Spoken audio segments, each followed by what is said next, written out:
2016 was a fairly big year for the Ninja Turtle franchise. The fan-adored Nickelodeon cartoon was in its 4th year, the feature film of Out of the Shadows was hitting the big screen, and Platinum Games was getting ready to launch its new TMNT video game, Mutants in Manhattan.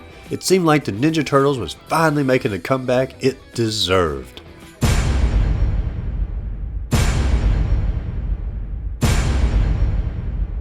Wow, that happened fast. While some things could have been predicted, like the flop of Out of the Shadows or Nickelodeon naturally refreshing its turtle cartoon, the game Mutant in Manhattan failure was somewhat of a surprise. The game had so much going for it. It was being created by the same studio that produced Bayonetta, Wonderful 101, Metal Gear Rising, and Mad World. It was being based on the IDW comics. It was even being written by one of the key authors, Tom Waltz. How and why did this game flop so terribly? And why, if it performed so terribly, is it worth so much in the current market? Today, let's look at the history of what went wrong with this game and why such a failed game came to be so valuable.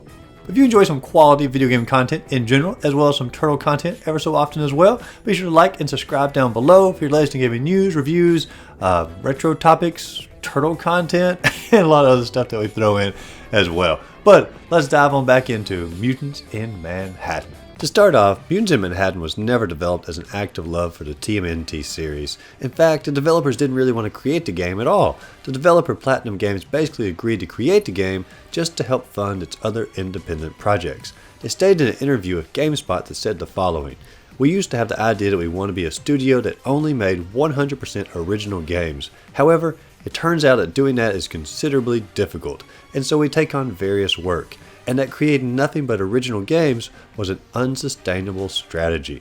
And this is where Mutants in Manhattan comes into play.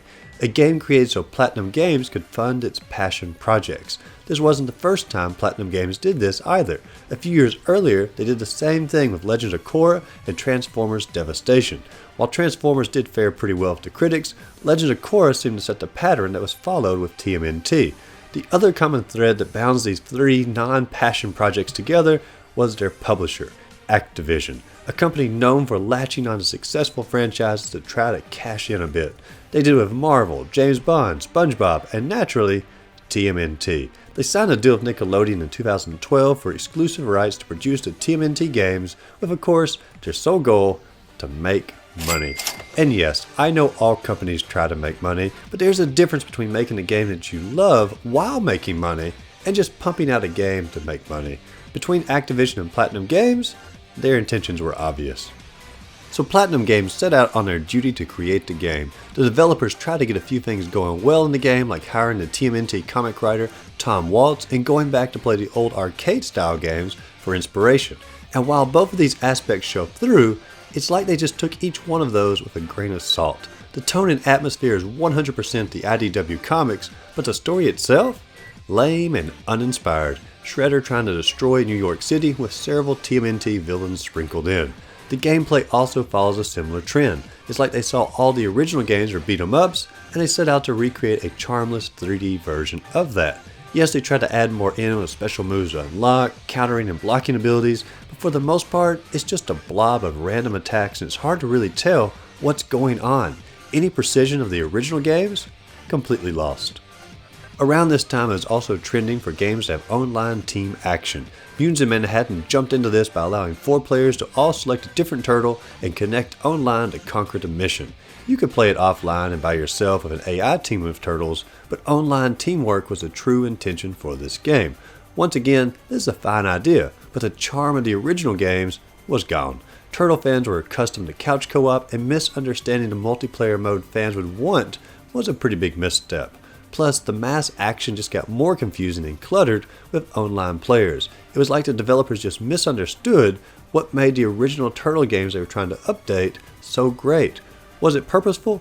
Probably not, but a lack of true interest in developing a game allows missteps like this to happen.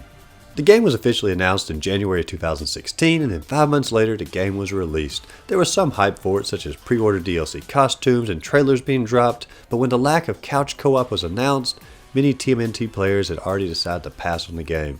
Combine this with the very lackluster reviews the game received, and the sales were very, very low. Now, low sales for a game that depends on online co-op and you now have a very lonely game on your hands.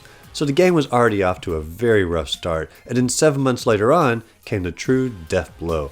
The game was taken off of the digital stores and physical production was halted. Most likely the exclusive rights contract Activision had to the Turtles games was up, and after reviewing the very poor performance of the game, they decided to let their contract go. When they let it go, they also had to remove it from the digital stores and stop producing the game. This means the only copies of the game out there were the physical copies that were already produced.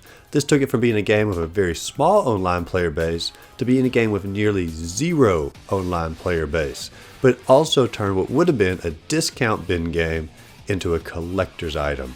Prices began to rise immediately and even to this day hit around $60 to $70 used online. If this game had not been discontinued and taken off the online store so quickly, there is no way this game would bring more than $10 to $15.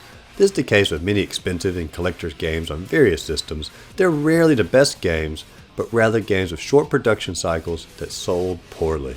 While this game is certainly not worth the price it is currently going for, and truth be told wasn't worth the original retail price due to being fairly uninspiring, but does that mean the game has no redeeming factors? Of course not. I played through the entire thing before creating this video, and there were still some highlights from the game. First off, the art style. While the missions are bland, the boss battles and cutscenes allow you to see the IDW Turtles brought to life in ways you've never seen them before. I like the comic book style and the developers captured that pretty wonderfully. Second, Krang's android suit. This is the only Turtle game where you can take control of Krang's android. Yes, it is only for a very short part of the game, but I love it. Also, some of the special moves in the game, while chaotic, are really fun to watch. Whether it's slinging each other around or slow motion or Mikey's dance instructor skills, some of the special moves, they're just fun. I bring these points up to say, if you love Turtles and you want to experience some mindless button mashing within the IDW universe, there's some fun to be had here. Overall though, Mutants in Manhattan, it's not a great game, and its development process shows what can happen when studios are using a franchise to cash in. And while games like this tend to have a shorter lifespan, Mutants in Manhattan was definitely cut shorter due to the licensing problems. But if you happen to come across the game for a reasonable price and you're a Turtles fan, give it a go and you might find something to enjoy. If you enjoyed this video, be sure to like and subscribe to the channel. As always, go out there, find a great game to play, and just simply have a great rest of the day.